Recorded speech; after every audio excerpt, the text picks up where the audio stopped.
we cannot always deal with absolutes when it comes to these things. So better you get a job? If you can, better to do that. And you just have to wait for the time for your money to recover and then leave it there. Kasi it's gonna recover faster. I mean, it's gonna grow eventually, no?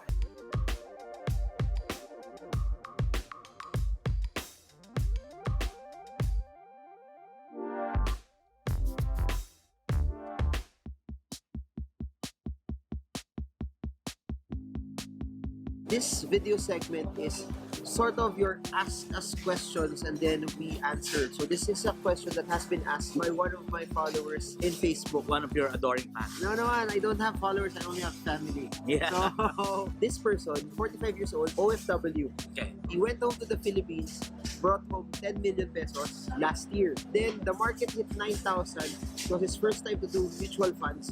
He placed everything, the entire 10 million in that mutual fund. Now, even when the market went up to 8,100, his portfolio is down. So he literally saw his 10 million hit 7 million, 8 million at a certain point. So he lost around 2 million paper losses in one go. Okay. Tapos, eto pa, he doesn't have a job yet. He has probably 2 million in savings accounts, then 1 million invested somewhere else, but he has no job.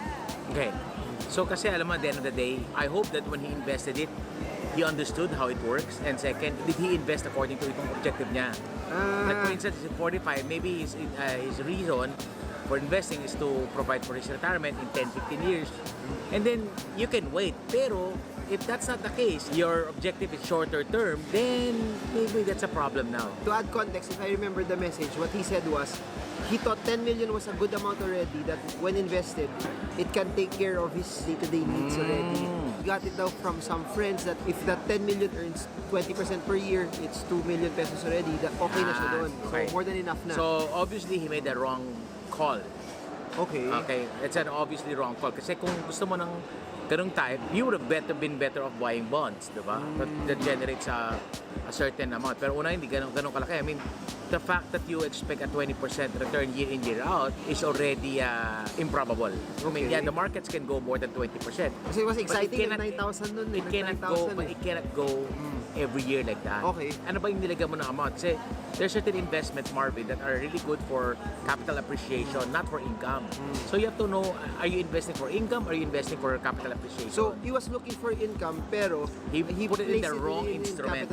Yeah, appreciation. tama. Okay. So nag-mismatch. mismatch. Nag-mismatch, and that's gonna be the problem for a lot of people. Pag nag-invest sila, kailangan talaga driven ka by objective, not returns, not anything. Para alam mo, para hindi ka magkakaroon ng mismatching. And so clearly, it was a wrong instrument for the right reason or the right instrument for the wrong reason. Okay.